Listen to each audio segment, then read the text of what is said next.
क्या वो एक ही शख्स था जो सीमा से बदले की भावना में इस हद तक चला गया था, या फिर कई लोगों ने मिलकर यह चक्रव्यूह रचा था जिसे पुलिस के लिए सुलझा पाना इतना मुश्किल हो रहा था?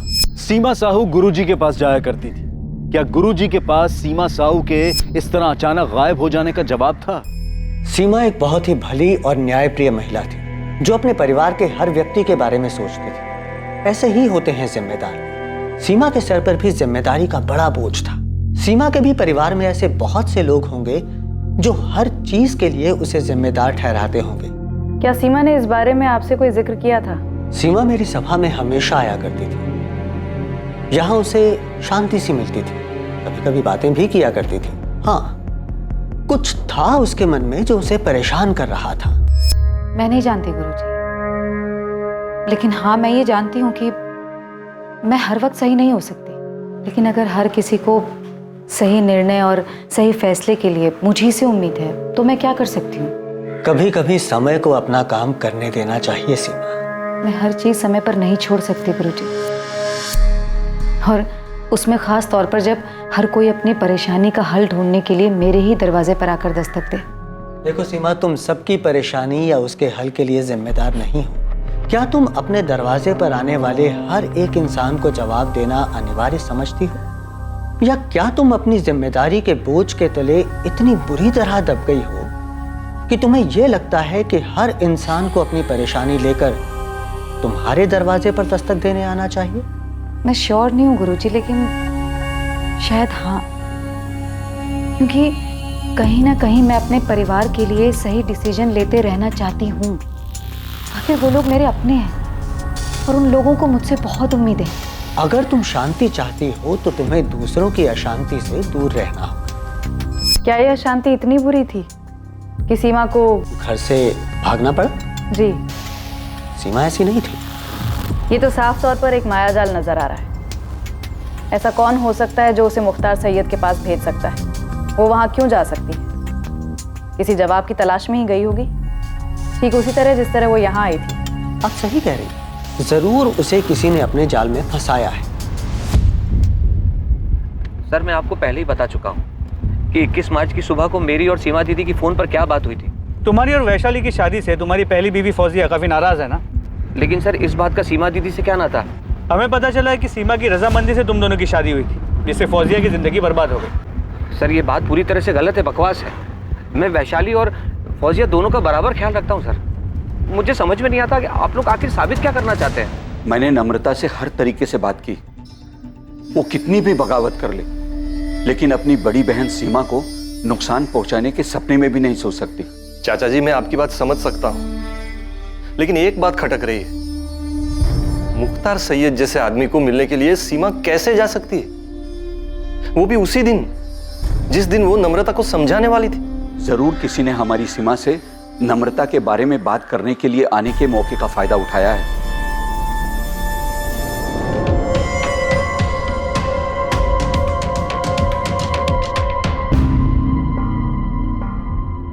सर, मैं नहीं जानता ये मुख्तार सैयद कौन है। हाँ, अगर ये मुस्लिम है और मैंने सिर्फ पूछा तुम इसे जानते हो या नहीं। नहीं सर, मैं नहीं जानता इसे।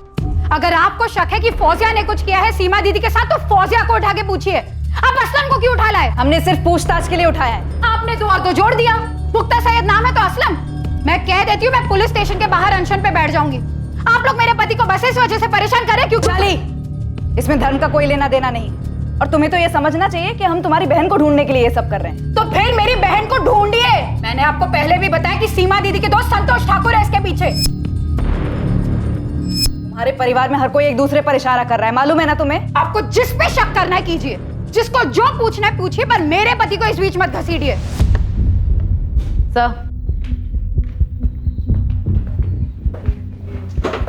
सर, ये वैशाली बहुत हंगामा कर रही है, धमकी दे रही है कि अगर हमने असलम को नहीं छोड़ा तो वो बाहर अनशन पर बैठ जाएगी। चोर की दाढ़ी में तिनका। कह नहीं सकते सर, पर ये सिचुएशन मुश्किल हो सकती है। उसने सीमा के हस्बैंड यशवंत को फोन करके बुला लिया है और बाकी लोगों को भी इकट्ठा कर रही है। ठीक है, उसे बोलो 10 मिनट में असलम को पूछताछ करके छोड़ते हैं। सर, असलम, हम तुम्हें पुलिस स्टेशन क्या ले आए? तुम्हारी बीवी वैशाली ने तो हंगामा मचा दी। क्यों नहीं मचाएगी सर? क्योंकि वो अच्छी तरह जानती है कि मैं सीमा दीदी के कितना करीब था, और आप लोग बिना किसी वजह के मुझसे इस तरह पूछताछ कर रहे हैं। और एक तरफ आप कह रहे हैं कि इसके पीछे मेरी पहली बीवी फौजिया का हाथ है। सर आपको लगता है फौजिया इतनी चालाक है कि वो एक जाल बुनेगी और सीमा दीदी उसमें फंस जाएगी? सर ऐसा करने की हिम्मत सिर्फ उसकी हो सकती है जो सीमा दीदी के सबसे करीब हो। तुम्हारा इशारा यशवंत की तरफ या फिर सीमा के बेटे राजेश की तरफ? सर मैं कोई नाम नहीं ले रहा, लेकिन आप खुद सोचिए, सीमा दीदी रेड शाइन होटल में एक ऐसे अजनबी इंसान से मिलने जाती है जो कि फर्जी है। मिलने की क्या वजह हो सकती है सर? आप उस वजह को ढूंढिए ना। सर पहली बात तो यह है कि सीमा दीदी किसी पे भरोसा किए बिना उससे मिलने नहीं जा सकती। हर चीज में खुद सोच समझ के वो फैसला लेती थी।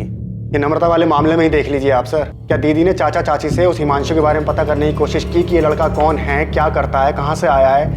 नहीं सर, उन्होंने किसी से बात तक नहीं की। तो सीमा फर्जी मुख्तार सैयद से मिलने के लिए होटल रेड शाइन क्यों गई? सर मैं तो बल्लीपुर में था और सीमा दीदी मेरी बात सुनने से रही। अरे आप वैशाली दीदी से पूछो ना, वो तो यहीं रहती है भोपाल में, या फिर राधा भाभी से। क्या ये सब मिलकर कुछ नहीं कर सकते? वैशाली के पति असलम शेख को पूछताछ के बाद पुलिस ने छोड़ दिया और ऐसा ही हुआ मुकेश और उसकी बीवी चंचल के साथ। इनके खिलाफ भी पुलिस को कुछ नहीं मिला।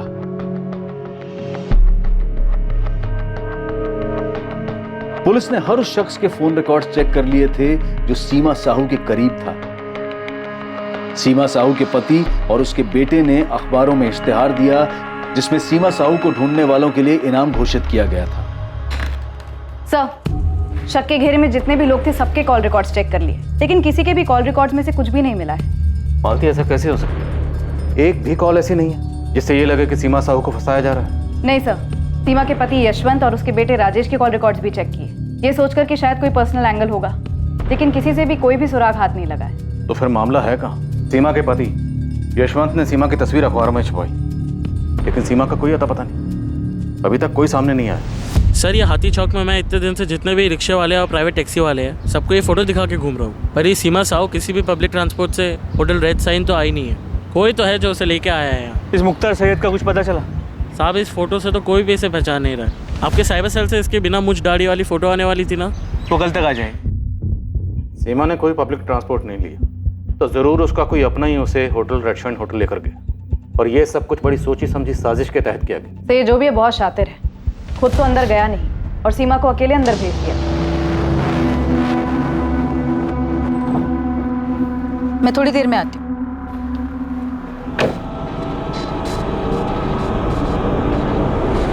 हाथी चौक के आसपास कोई दुकान, एटीएम, कहीं कोई सीसीटीवी नहीं है सर, लेकिन होटल रेड शाइन के आसपास नहीं।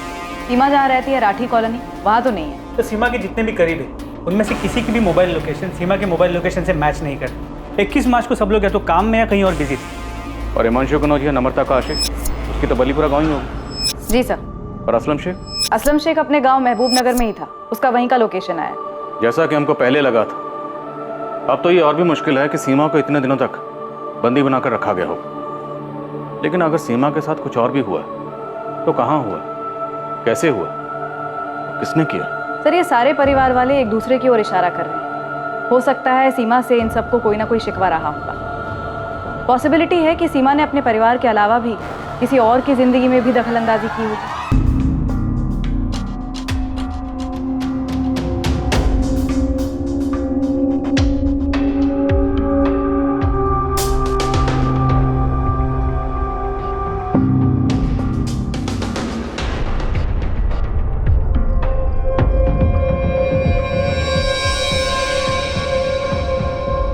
का आदमी नहीं सर, उस बारे में मुझे कुछ नहीं पता, लेकिन हमारे मोहल्ले में सीमा का सबके साथ बहुत अच्छा था। लोग बहुत इज्जत करते थे उसकी, अपनी परेशानियां लेकर आते थे उसके पास सलाह मशवरा के लिए। एक बात समझ से बाहर है कि सीमा किसी फर्जी इंसान को मिलने क्यों जाएगी? कोई तो बात थी जो उसे परेशान कर रही थी, इसलिए किसी के कहने पर वो इस फर्जी मुख्तार सैयद से मिलने अकेली गई, वो भी होटल में। नरेश नागपाल, वैशाली का पहला पति सर, वो सीमा से काफी नाराज था। सीमा तुम्हारी बहन तुम्हारा इस्तेमाल कर रही है मेरे बारे में गलत अफवाह फैलाने के लिए। अरे ये हमारे आपस का मामला है, और वो ऐसे कैसे घर छोड़ के जा सकती मेरी बेटी के साथ? नरेश, प्रिया वैशाली की भी बेटी है। अरे तो मैं भी बाप हूं उसका। तो मैं मानता हूं कि मैंने उसके ऊपर हाथ उठाया है, लेकिन तुम भी अच्छी तरह से जानती हो तुम्हारी बहन कैसी है। वो जैसी भी है, लेकिन तुम्हें कोई हक नहीं है उसे इस तरह मारने का। मुझे अब इसके साथ नहीं जाना, नहीं रह सकती मैं अब और इसके साथ। अरे वैशाली, नरेश ने वादा किया है दोबारा तुम पर हाथ नहीं उठाएगा। अरे अब तो मैं भूल चुकी हूँ दीदी, भूल चुकी हूँ कि पिछले 5 साल में ऐसे वादे इसने मुझसे कितनी बार किए हैं। हाँ, मैं भी भूल चुका हूँ कि प्रिया को घर पे अकेले छोड़ के तुम कितनी बार खैरमत के साथ बाहर घूमने गई हो। अब मेरा मुंह मत खुलवाना। नरेश बस। वैशाली, तुम दोनों के इस झगड़े का प्रिया पर क्या असर होगा? और इसकी करतूतों का प्रिया पर बड़ा अच्छा असर पड़ेगा ना। ये मुझे प्रिया के सामने मारता है और अब मैं ऐसे चुपचाप मार खा के नहीं रह सकती दीदी। अरे नहीं रह सकती तो सुधार लो अपनी हरकतें ना। तुम पहले अपनी हरकतें ठीक करो, मैं तुम्हारे साथ नहीं आने वाली और ये बात तो तय है। सर, वैशाली और नरेश का डिवोर्स हुआ नहीं अभी तक, लेकिन वैशाली नरेश के पास जाना नहीं चाहती। नरेश काफी नाराज हुआ था जब सीमा ने फैसला किया था कि वैशाली अब नरेश के पास नहीं जाएगी। सीमा ने ये फैसला लिया। तुम दोनों का जो ये मामला है ना, इसे सुलझाना नामुमकिन है। और जहां तक रही बात साथ रहने की, तो बेहतर ये होगा ना कि तुम दोनों अलग ही रहो। हाँ तो चला जाऊंगा, मुझे कोई शौक नहीं उसके साथ रहने का, लेकिन जाऊंगा तो अपनी बेटी के साथ। तुम लड़ाई लड़ना चाहते हो, लड़ो, लेकिन प्रिया वैशाली के साथ ही रहेगी। तुम्हारा पक्ष कमजोर हो जाएगा नरेश, ये ध्यान रखना।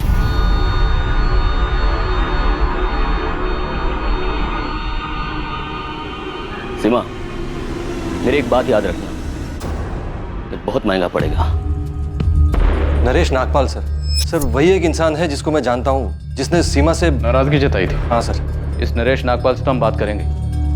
आप मुझे ये बताइए कि वो कौन सी बात थी जो सीमा को परेशान कर रही थी, क्योंकि इतना तो तय है कोई ना कोई बात तो थी जिसकी वजह से सीमा किसी के कहने पर उस फर्जी मुख्तार सैयद से मिलने गई। इससे पहले सीमा उस होटल में कभी नहीं गई, हमने चेक किया।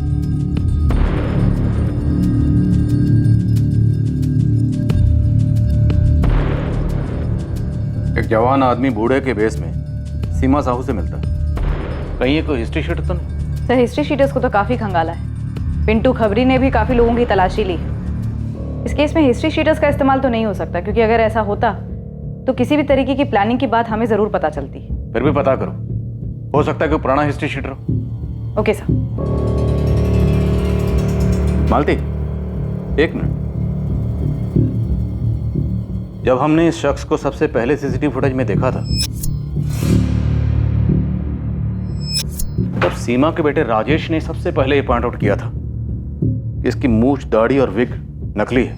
ध्यान से देखिए सर, इस आदमी के चेहरे पे दाढ़ी मूछ सब कुछ नकली लग रहा है। सर, ये तो कोई ढोंगी है। तो क्या राजेश को पहले से पता था कि असली नहीं, नकली? और जैसा कि हम सोच रहे हैं कि सीमा से कोई परेशान हो गया होगा, तो क्या ये परेशानी सीमा के अपने ही घर में उसके सबसे करीब थी? सीमा का बेटा राजेश, सर उससे पूछताछ करनी चाहिए।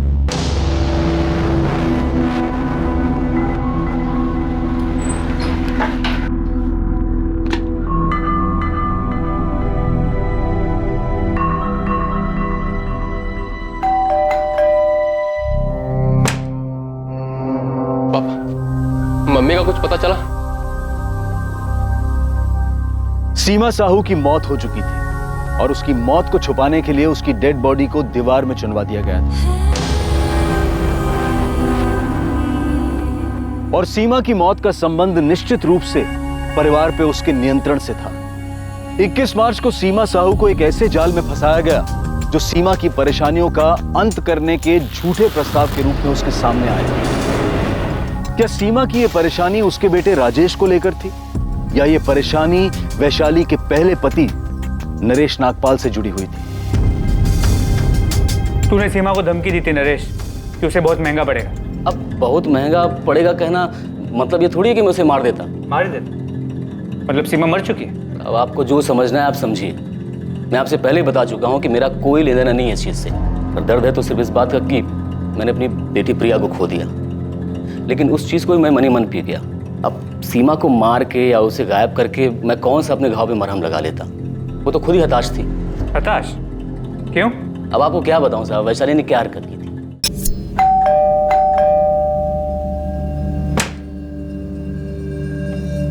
प्रिया नहीं है। क्या? वैशाली, मैंने तुमसे पहले ही कहा था मैं आ रहा हूँ, फिर भी? प्रिया की फ्रेंड की बर्थडे पार्टी है, कल ही पता चला था। ठीक है, मैं यही वेट करता हूँ। बाहर ही वेट कर लो, आए तो मिल लेना। एक मिनट, आप कौन होते हमारे बीच में बोलने वाले? मैं। वो मेरे पति हैं। होशंगाबाद के जिस मोहल्ले में हम रहते थे वहाँ आए दिन खबर मिलती थी, आज वैशाली इसके साथ देखी गई, आज वैशाली उसके साथ देखी गई। और मुझे छोड़कर वो भी गई कहाँ? असलम के साथ, जो खुद शादीशुदा था। इन दोनों की शादी हुई भी थी कि नहीं किसे पता। यही बात पूछने के लिए मैं सीमा के पास गया था कि तुमने इसीलिए सपोर्ट किया था अपनी बहन का कि वो मुझसे अलग हो सके या फिर मेरी बेटी को मुझसे अलग कर दे।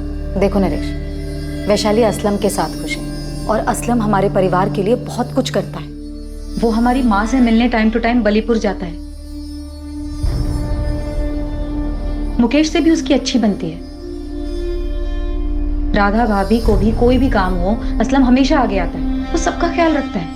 लेकिन क्या उसका पहले से शादीशुदा होना सही है? उसकी बीवी है, बच्चे हैं, फिर भी तुमने उसे वैशाली के पति के रूप में एक्सेप्ट कर लिया। मैंने कहा ना तुमसे, वैशाली असलम के साथ खुश है। उसने पहले मेरी जिंदगी उजाड़ी और तुमने उजाड़ने दी। अब वो असलम की जिंदगी उजाड़ रही है और तुम कुछ नहीं बोल रही। तुम्हें पता है तुम कितनी गलत हो? जिस आदमी को तुम अपने परिवार का हिस्सा बता रही हो ना, मेरा शौहर है वो। अरे तुम लोगों ने मिलकर मेरी जिंदगी बर्बाद कर दी। फौजिया पहले शांत हो जा। और असलम से ना मैंने नहीं कहा था जाकर वैशाली से प्यार मोहब्बत करे, ठीक है? असलम मेरा शौहर है, मेरे बच्चे का बाप, और आप लोगों ने मिलकर मेरी जिंदगी बर्बाद करने की ना साजिश की है। बद्दुआ देती हूँ आप लोगों को। जैसे मेरी जिंदगी बर्बाद हुई है ना सीमा, एक दिन तुम्हारी भी जिंदगी ऐसे ही बर्बाद होगी, देख लेना तुम। देखो नरेश, मैंने ना तुम्हारा घर उजाड़ा है और ना ही असलम का। कभी वैशाली से मैंने ये नहीं कहा कि वो तुम्हें छोड़ दे, और ना ही कभी मैंने ये कहा है उससे कि वो जाकर असलम के साथ रहे।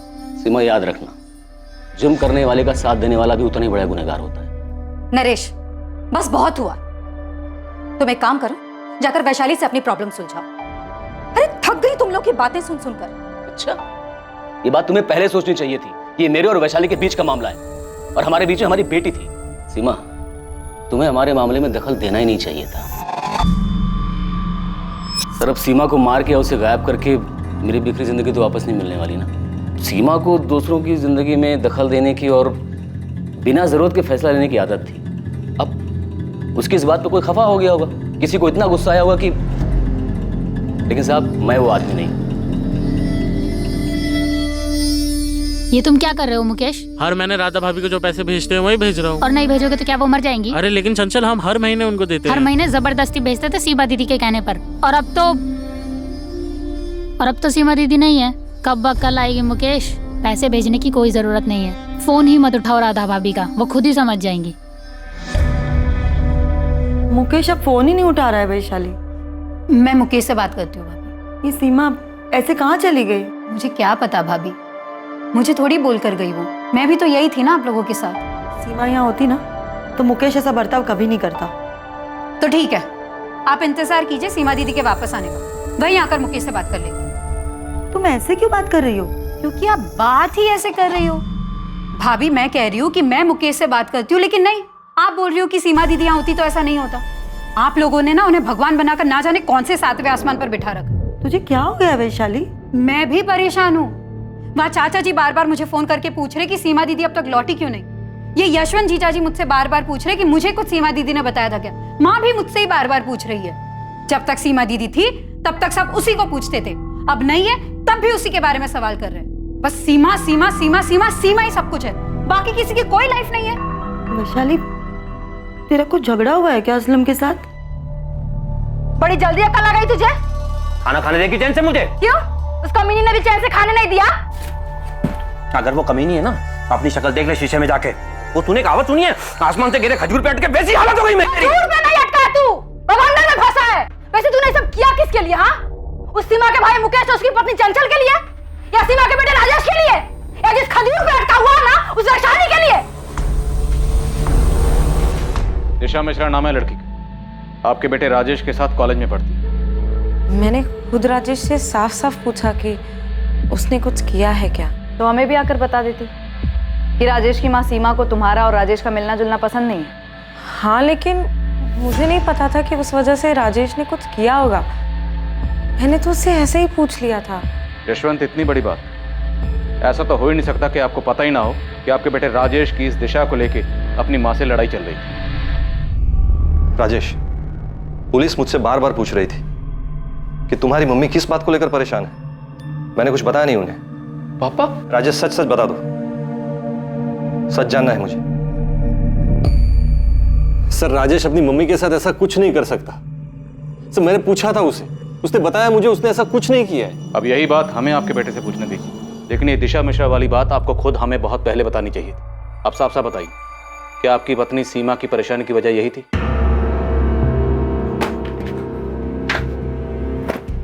अरे क्यों भाग रहे हो यहाँ से? बताना पड़ेगा तुम्हें असलम, क्या किया तुमने? किसके कहने पे किया है? फौजिया तुम पहले फरीद को लेकर आओ, हमारे पास बहुत वक्त है, आराम से बात कर लेंगे बाद में। तुम अभी लेके आओ पहले उसे। जाओ तुम। हाँ थी अनबन राजेश और उसकी मम्मी के बीच दिशा को लेकर, लेकिन राजेश ऐसा कुछ नहीं कर सकता। सर राजेश जो भी है अपनी मम्मी से, हमें शुरू से यही शक कि सीमा का कोई करीबी ही उसे उस फर्जी मुख्तार सैयद से मिलवाने के लिए होटल रेड शाइन लेकर गया। यशवंत, क्या वो अपने बेटे राजेश के लिए वहां गई? सर मुझे नहीं पता सीमा क्यों गई थी, लेकिन हाँ सर वो राजेश को लेकर परेशान थी। मुझे अपनी जिंदगी में क्या करना है ये मैं खुद डिसाइड कर सकता हूँ। राजेश अपनी आवाज नीचे करो। तो आपको अपनी आवाज उठा लेनी चाहिए थी। राजेश तुम बस करो मम्मी, बहुत हो गया। यहाँ सब आपके गुलाम नहीं है। तेरा ना दिमाग खराब हो गया है। अरे अभी तू फर्स्ट ईयर में, पूरी जिंदगी पड़ी है तेरी। इस तरह लड़की के पीछे ना अभी पागल मत बन तू, समझा? तेरी मम्मी कौन सा तुझे उस लड़के के साथ दोस्ती तोड़ने को बोल रही है? क्या नाटक लगा रखा है? अब भी कभी शादी करनी है?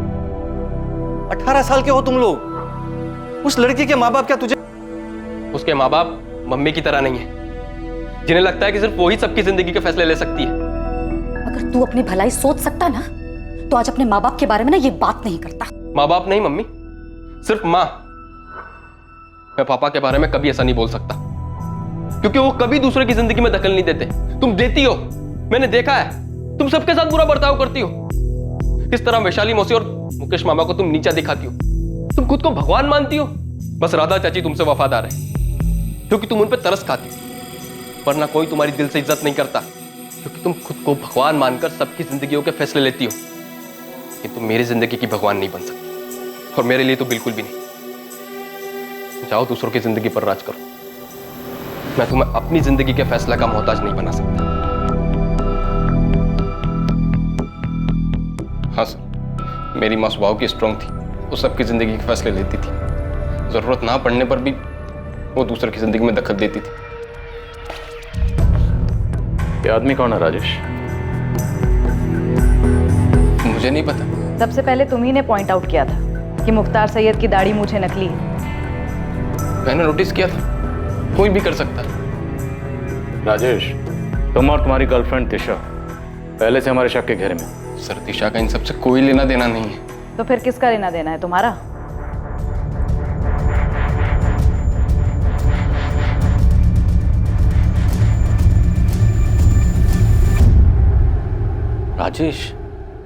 राजेश ने किया है ये?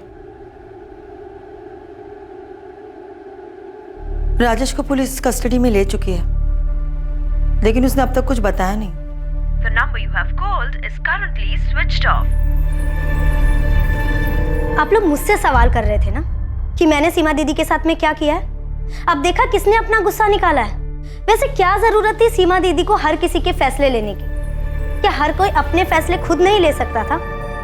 उनके अपने घर में बगावत चल रही थी। अगर सीमा दीदी के साथ में राजेश ने ऐसा कुछ किया भी है ना, माँ बाबा, उसका कसूरवार कोई और नहीं, आप सभी लोग हैं। आप सभी ने सीमा दीदी के इतने पर लगा दिए थे, उन्हें विश्वास दिलाया कि वो ही सबके सही गलत के फैसले ले सकती है।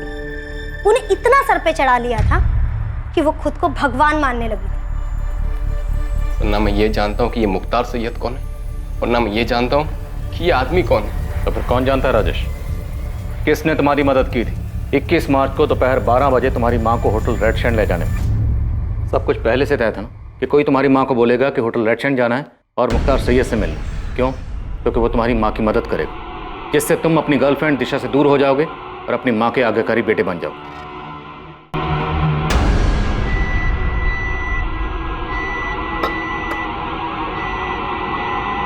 ये जो बुरी ताकतें हैं सीमा, हमें उन पर काबू पाना है।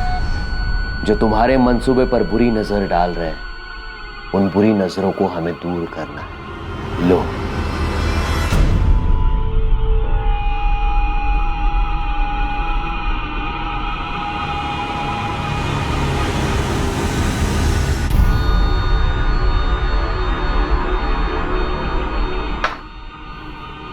क्या इससे वो सारी बुरी शक्तियां खत्म हो जाएंगी जो आसपास मंडरा रही हैं?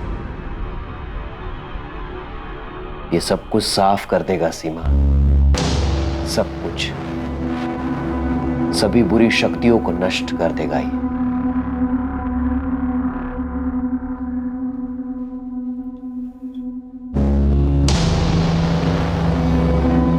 ये तावीज मैं अपने बेटे को दूंगी ना तो वो इसे कभी नहीं पहनेगा। वो मुझसे नाराज है, वो मेरी बात नहीं मानेगा। उसे लगता है कि मैं उसकी दुश्मन हूं। ये उसे पहनने के लिए मत बोलना, उसके बैग में एक छोटा सा पॉकेट बनाकर उसमें रख देना। ये अपना काम करना शुरू कर देगा और धीरे धीरे वो संभल जाएगा। मेरी किसी ने मदद नहीं की सर, किसी ने भी नहीं। हाँ, मैं बात नहीं कर रहा था मम्मी से, नाराज था मैं उनसे, लेकिन मैंने नहीं मारा उनको। मारा? मतलब हमारा शक सही था, उनकी मौत हो चुकी? सर 2 हफ्तों से ज्यादा हो गए। मम्मी खुद से घर से जाने वालों में से नहीं है, क्यों जाती वो? इतना पावर था उनके पास, सब उनके इशारों पे चलते थे। राजेश, तुम्हारी माँ तुम्हारे परिवार की ताकत थी, जो दूसरों के दुख दर्द में उनका साथ देती थी, दूसरों की मुश्किलों को हल करती थी, दूसरों के फैसले लेती थी। हाँ, हो सकता है कुछ फैसले उन्होंने गलत लिए, पर इससे किसी को उनको मारने का हक नहीं मिल जाता। मैंने नहीं मारा अपनी मम्मी को, नहीं मारा है मैंने। हो सकता है मेरी वजह से वो बहुत तकलीफ में थी, मेरी कोई बात बहुत ज्यादा बुरी लगी होगी उन्हें, लेकिन मैं क्यों मारूंगा अपनी मम्मी को? 21 मार्च को होटल रेड शाइन कौन ले गया था उन्हें? घर का ही कोई आदमी था जो तुम्हारी मदद कर रहा था। 21 मार्च को सुबह 8 बजे असलम शेख ने फोन किया था तुम्हारी मम्मी को। तुमने 21 मार्च की सुबह सीमा से बात की जिस दिन वो लापता हुई? जी जी जी, बात की थी हमने। राजेश, क्या वो आदमी असलम शेख था? मुझे नहीं पता, मैंने नहीं मारा अपनी मम्मी को sir. I really miss sir.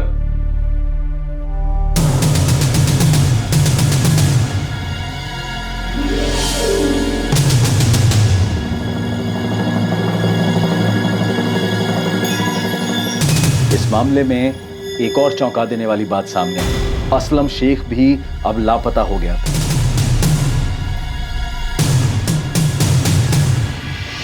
मैं खुद असलम को फोन लगा रही हूँ, कल से उसका फोन बंद आ रहा है। कहाँ भाग गया वो? उधर हम राजेश तक पहुँचते हैं और इधर असलम भाग जाता है। मुझे भी नहीं पता, मैं खुद उस तक पहुँचने की कोशिश कर रही हूँ। उसका छोटा भाई शमशेर भी नहीं जानता कि असलम चला कहाँ गया है। सर आप क्या ढूंढ रहे हैं सर? अंदर के कबाड़ भी खाली है, लगता है दोनों भाग गए, असलम और फौजिया। कहाँ गए दोनों? सर नहीं पता सर, महबूब नगर में अम्मी अब्बू को भी फोन किया था सर, वहाँ पे भी नहीं है। देख, इतना तो साफ है कि ये सब कुछ असलम का किया था। अगर जल्द हाथ नहीं लगा ना, बुरा फंसेगा। अब ये बात पूरे परिवार को पता चल चुकी थी कि सीमा के साथ हुई इस वारदात में असलम शेख का ही हाथ था।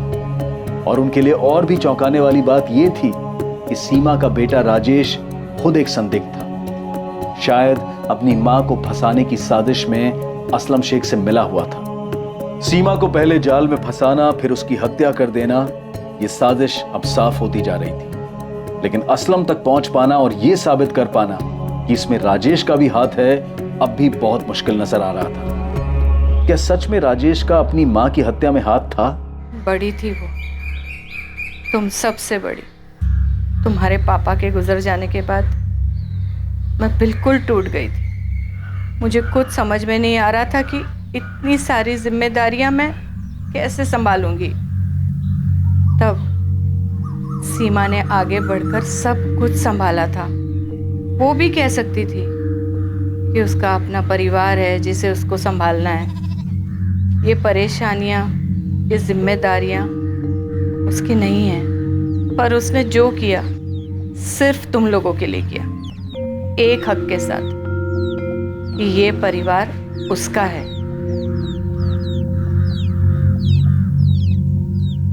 असलम शेख को हर जगह ढूंढा जा रहा था और सीमा के बेटे राजेश से बार बार कड़ी पूछताछ हो रही थी।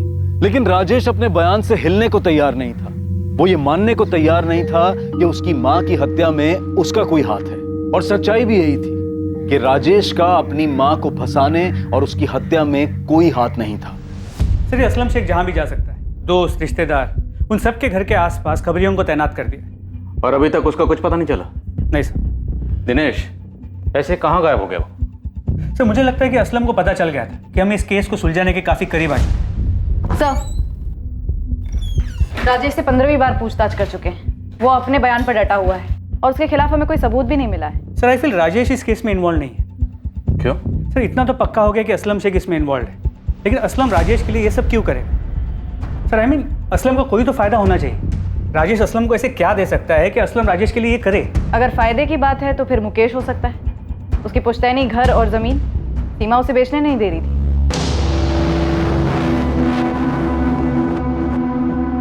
अब इस मुकेश को और कितना तोड़े के सच बोल दे। यहाँ तो जितने भी लोग हमारे शक के दायरे में हैं, सबके सब इतने कॉन्फिडेंट हैं कि इनकी हरकत कभी पकड़ी नहीं जाएगी। मुझे लगता है हमें असलम तक पहुंचना होगा। एक असलम ही है जो हमें मकसद और मास्टरमाइंड के बारे में बता सकता है। एक्सक्यूज मी, पिंटू है। हाँ पिंटू बोल। सर मैं भोजपुर में हूँ। असलम के भाई शमशेर का पीछा कर रहा था कि अगर असलम इन्वॉल्व होगा तो शमशेर कुछ जानता होगा। साहब खजाना हाथ लगाए। क्या हाथ लगाए? मुख्तार सैयद साहब, वो फर्जी आदमी शमशेर का दोस्त निकला। यहाँ पर है, शोएब मिर्जा नाम है उसका। आप जल्दी पहुंचे। एक तरफ पुलिस शोएब मिर्जा को उठाने निकली जो मुख्तार सैयद होने का ढोंग रचा रहा था,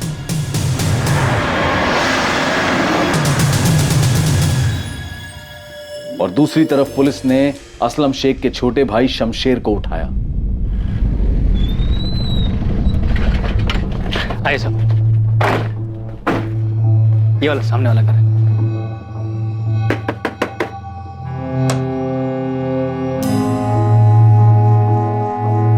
सही निशाना लगाया पिंटू, यही अपना आदमी है। चल ले चलो इसे। सर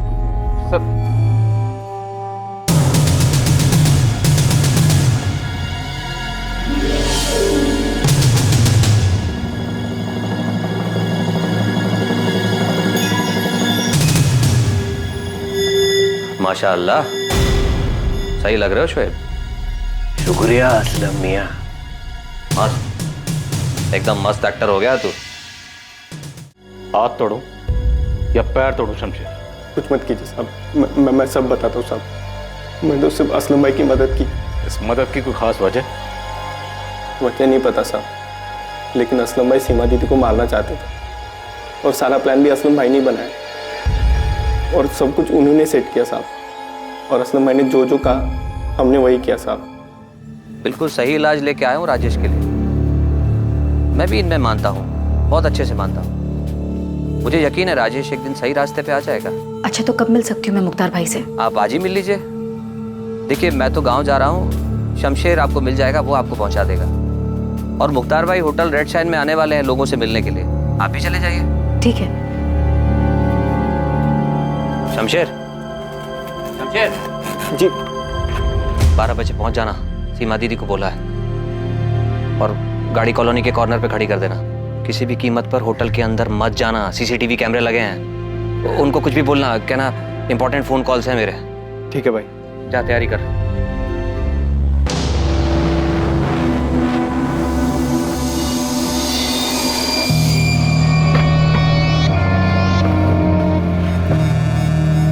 नमस्ते सीमा दीदी। नमस्ते शमशेर।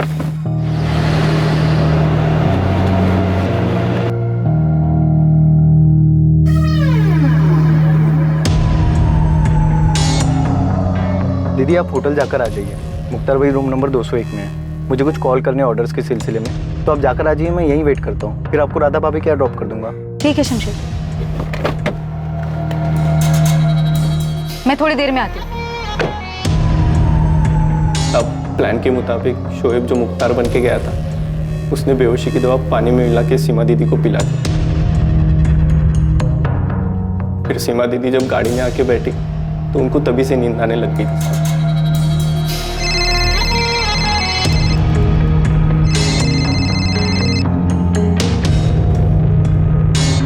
हाँ संतोष। हेलो सीमा, कहाँ पर हो? सब लोग वेट कर रहे हैं तुम्हारा। मैं पहुंच रही हूँ। वो एक सहेली के घर पे कुछ काम था, वो काम खत्म करके बस आ रही हूँ। कहाँ पर हो तुम? हाँ संतोष, मैं आ रही हूँ, रास्ते में ही हूँ मैं तुम।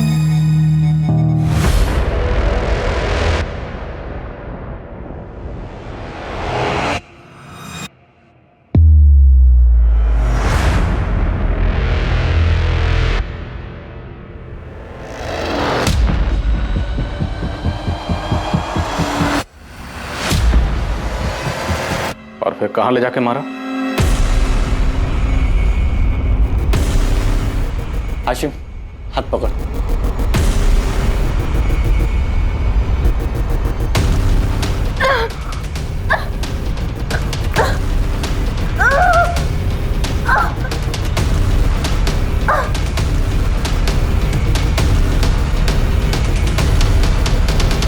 बॉडी कहाँ है शमशेर?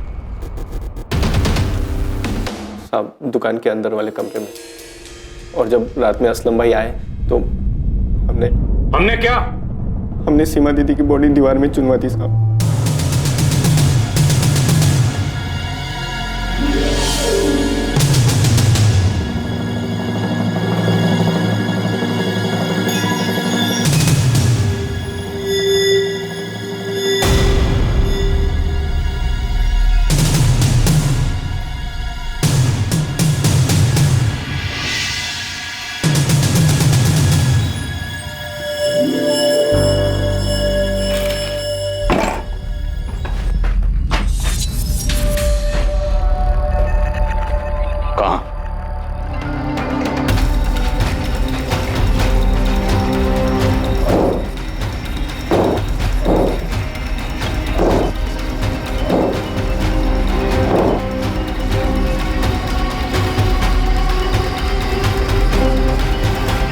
है ना?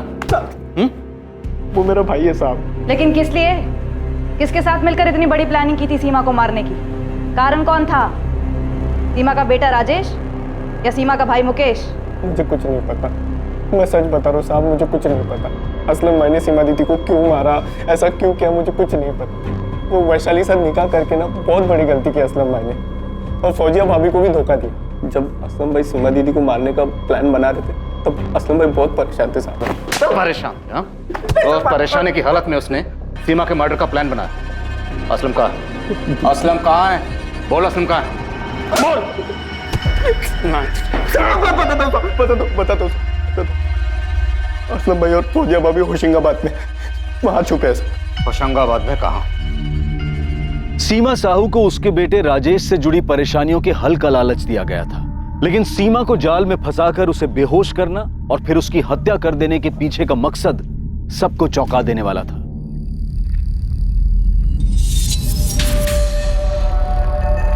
सीमा की बॉडी बुरी तरह से डिकम्पोज हो चुकी है।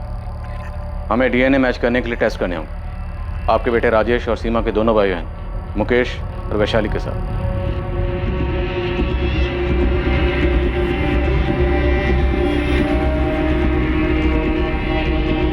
दीदी की डेड बॉडी मिली है माँ, उन्होंने मुझे बुलाया डीएनए सैंपल्स के लिए। और वो असलम शेख, वो पकड़ा गया कि नहीं? उन्हें पता चल चुका है कि वो कहाँ छुपा है।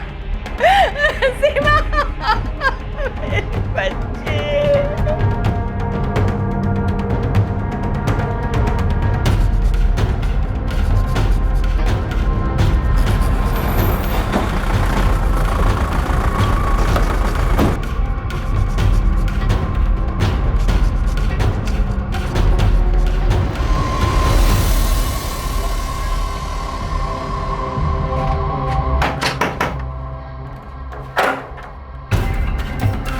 फौजिया, असलम को बाहर बुला, और अगर उसने पीछे से भागने की कोशिश की तो वहां भी हमारे लोग खड़े हैं। हम गोली चलाने से हिचकिचाएंगे नहीं। तेरे छोटे भाई शमशेर को हमने तोड़ा, तेरी दुकान पे काम करने वाले हाशिम को भी तोड़ा, और तेरे उस मुख्तार सैयद उर्फ शोएब मिर्जा को भी। अब तेरी बारी। और इस बार तेरी बीवी वैशाली को यहाँ आके जितना चिल्लाना है चिल्लाने बोल, तेरी चीखें उससे ज्यादा जोर से निकलेंगी। हाँ तो सबसे पहले उसे घसीट के लाइए सर, उसको लगाइए 2-4 थप्पड़ और उसकी ऊंची आवाज को चीखों में बदल दीजिए सर। वैशाली, ये सब तेरा और वैशाली का किया हुआ है? सर मैंने किया नहीं, वैशाली ने मुझसे करवाया। जीना आराम कर दिया था उसने मेरा। शमशेर सही कहता था कि वैशाली से निकाह करके मैंने अपनी जिंदगी जहन्नुम बना ली। वही मारनी चाहती थी अपनी बड़ी बहन सीमा को, उसी ने मुझसे ये सब करवाया। तू मुझे धमकी दे रही है वैशाली? मुझे? अभी हमने दुनिया को दिखाने के लिए भले ही माला डाल के कर लिया असलम, पर कोई मैरिज सर्टिफिकेट नहीं है ये बात प्रूफ करने के लिए। और पुलिस के पास गई ना तो तेरे पे रेप का चार्ज लगवाऊंगी। किसी जलील औरत है तू, अपनी बहन को मरवाने की बात कर रही है? होश में तो है, और मैं तेरी बात ना मानूं तो मुझे रेप केस में फंसवाएगी। तेरा दिमाग तो नहीं खराब हो गया? अरे सुन, अगर सीमा मर जाती है तो मैं मुकेश और चंचल से जमीन और खेत बिकवाऊंगी। काफी पैसे मिलेंगे और किसका कितना हिस्सा होगा ये मैं फैसला करूंगी। तुझे भी पैसे मिलेंगे। कोई पैसा वैसा नहीं, मैं नहीं करूंगा ये मर्डर, समझी ना तू? ठीक है, तो जा रेप चार्ज में अंदर। ऐसा हंगामा करूंगी, ऐसा हंगामा करूंगी कि मैं तुझे छोड़ के चला जाऊंगा अभी के अभी। ये मर्डर करना है खुद करे, किसी और से करवा, भाड़ में जाओ। मर्डर करेगा तू असलम, कोई और नहीं। तुझे कोई नुकसान नहीं होगा, वरना मैं तुझे पूरा बर्बाद कर दूंगी। दिमाग खराब हो गया था मेरा, उसने जीना हराम कर दिया था मेरा। रोज धमकी, ये चार्ज लगवा दूंगी, वो चार्ज लगवा दूंगी। मेरे पास कोई रास्ता ही नहीं छोड़ा उसने सर, मजबूरी में मुझे ये सब करना पड़ा। राजेश को लेके काफी परेशान है दीदी, टूट सी गई है। राजेश का किसी दिशा के साथ कुछ चल रहा है, बगावत पे उतरा है। मुझे करना क्या होगा? दीदी तुझे मानती है, इतना तो मैंने तुझे मेरे घर में घुसा ही दिया है। बस एक ऐसे इंसान का इंतजाम कर जो दीदी को छुटकारा देगा। अपने बेटे राजेश पे मंडरा रहे इस बगावत के साए से, कोई भरोसे वाला आदमी। बाकी मैंने तुझे बता ही दिया है कि क्या करना है। मेरे दिमाग ने काम करना बंद कर दिया था सर। उसके कहने पर मैंने सीमा को मार दिया। मैं जानता था मेरे इस गुनाह की सजा मुझे भुगतनी पड़ेगी। मुझसे बर्दाश्त नहीं हुआ और मैं वहां से भाग गया, क्योंकि मैं वैशाली के साथ एक पल भी नहीं जी सकता। उसने मुझसे उस औरत का कत्ल करवा दिया जिसने जिंदगी में मेरा कुछ भी नहीं बिगाड़ा था, कुछ भी नहीं। पुलिस मुकेश के पीछे, संतोष के पीछे, फिर राजेश के पीछे, सबके पीछे दौड़ते रही, पर तुझ तक कभी नहीं आएगी असलम।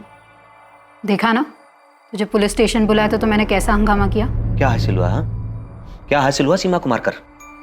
वो सब कुछ जो उसके रहते नहीं मिलता असलम, सब कुछ। आजा बेटा प्रिया, तेरे कपड़े अंदर हैं, जाकर चेंज कर ले। मेरे कपड़े इधर है तो मम्मी किधर है? मम्मी वो भी थोड़ी देर में आ जाएगी प्रिया। हाँ, तुम जाकर चेंज कर लो। हाँ बेटा। इसको बताया नहीं है कि वैशाली बुआ को अरेस्ट किया है। पता नहीं, इसे कैसे बताएंगे? बताना तो पड़ेगा अम्मा। सर असलम झूठ बोल रहा होगा, वो वैशाली को फंसा रहा है। वो नहीं अश्विन, वैशाली हमारे साथ चुपचाप चली है और अभी उसके साथ पूछताछ चल रही है, और ऐसा बिल्कुल भी नहीं लग रहा कि वैशाली को फंसाया जा रहा है। जलन, पैसा, खेत और गांव वाले घर से पैसा, सिर्फ इतना सा कारण था तुम्हारे पास? तुम्हें क्या लगा था कि हम सच्चाई तक कभी नहीं पहुंच पाएंगे, सीमा की बॉडी तक नहीं पहुंच पाएंगे? ये बेवकूफ असलम भागता नहीं तो कैसे पहुंचते आप? तो असलम बेवकूफ निकला और तुम शातिर थी, पर तुम सिर्फ शातिर थी जुर्म करने के लिए, और शायद घर में तुम्हें कोई पूछता भी नहीं था। इसी बात का तुम्हें गुस्सा था, खेत था, शिकवा था, है ना? हाँ था। तो सीमा को मार के अब सब तुम्हें उसका दर्जा देने लगेंगे, नहीं? दे या ना दे, उसका हुक्म चलना तो बंद हो गया ना, उसका भगवान बनना तो बंद हो गया ना। अब कोई उससे हर बात नहीं पूछेगा। बस इतनी सी प्रॉब्लम थी तुम्हें कि सीमा को सब मानते थे, तुम्हें कोई नहीं पूछता था? इतनी सी नहीं, बहुत ज्यादा प्रॉब्लम थी। मैं उससे सिर्फ 3 साल छोटी थी, कोई बच्ची नहीं हूं मैं। पर घर बेचना हो, खेत बेचना हो, किसको कितना मिलना चाहिए, किसको क्या करना चाहिए, क्या नहीं करना चाहिए, सब सिर्फ और सिर्फ उसी को पूछते थे। वही सारे फैसले लेती थी, वही सब कुछ चलाती थी। तो मार दिया मैंने उसे। लेकिन आपने देख लिया होगा, घर में सबको प्रॉब्लम थी उसके भगवान बन के बैठे रहने से। सब लोग चाहते थे कि सीमा नाम के सरदर्द से बस छुटकारा मिल जाए। हो सकता है तुम्हारे घर में बाकी लोगों को भी सीमा से प्रॉब्लम थी, पर किसी ने उसे मारने के बारे में नहीं सोचा। उसे मारने के बारे में सिर्फ तुमने सोचा। तुम जानती थी कि सीमा अपने बेटे राजेश को लेकर परेशान थी। तुमने उसकी इस कमजोरी का फायदा उठाया, उसे जाल में फंसाया और उसे दर्दनाक मौत दी। हाँ दी, मैंने उसे दर्दनाक मौत दी, क्योंकि मेरे अंदर भी बहुत दर्द था उसकी वजह से। असलम शेख, उसके भाई शमशेर शेख, हाशिम खान और शोएब मिर्जा को सीमा साहू के मर्डर के लिए दफा 302, किडनैपिंग के लिए दफा 364, सबूत मिटाने के लिए दफा 201, क्रिमिनल कॉन्स्पिरेसी के लिए दफा 120B और दफा 34 के तहत गिरफ्तार किया गया। साथ ही साथ सीमा साहू की बहन वैशाली नागपाल को भी सीमा के मर्डर के जुर्म में गिरफ्तार किया गया है। वैशाली की बेटी का ध्यान अब वैशाली की भाभी राधा रखती है। फौजिया ने असलम की वैशाली से दूसरी शादी को स्वीकार कर लिया था। अब वो ये स्वीकार कर रही थी कि असलम की दूसरी बीवी के साथ असलम भी एक अपराधी है। सीमा के बेटे राजेश को यह पछतावा था कि वो अनजाने में अपनी मां के लिए चिंता का कारण बन गया था, जिसे ढाल बनाकर एक जाल बिछाया गया जो सीमा की मौत का कारण बना। सीमा साहू परिवार का वो सदस्य थी जिसके पास सब लोग अपनी परेशानियां लेकर जाते थे, और ऐसा इसलिए नहीं था क्योंकि घर वालों ने उसे परिवार का मुखिया चुना था, बल्कि सब लोग उसके पास इसलिए जाते थे क्योंकि वो एक बहुत ही जिम्मेदार महिला थी, सबकी सुनती थी और अपनी जिम्मेदारी बखूबी निभाती थी, और उसमें वो सारी खूबियां थी जो एक अच्छे मुखिया में होती है। वैशाली जो सीमा की जगह लेना चाहती थी, सारे फैसले खुद करना चाहती थी, क्या वो इस परिवार का नेतृत्व करने में सक्षम थी? क्या वो असल में सीमा की तरह ये जिम्मेदारी संभाल सकती थी? वैशाली की नाराजगी और उसके असंतोष ने ना सिर्फ उसको बल्कि उसके पति असलम शेख को भी अपराधी बना दिया। एक मुखिया बनने के लिए या मुखिया होने का दावा करने के लिए एक व्यक्ति को सबके लिए समान रूप से जिम्मेदार होना पड़ता है। और सबसे जरूरी बात यह कि समाज में, परिवार में या जहां भी हम काम करते हैं, वहां हमें जिम्मेदारी खुद अपने कंधों पर लेनी होती है। किसी भी हद तक जाकर किसी को अपने रास्ते से हटाकर उसकी जगह लेने से हम वो इंसान कभी नहीं बन पाते हैं जिसकी जगह हम लेना चाहते हैं।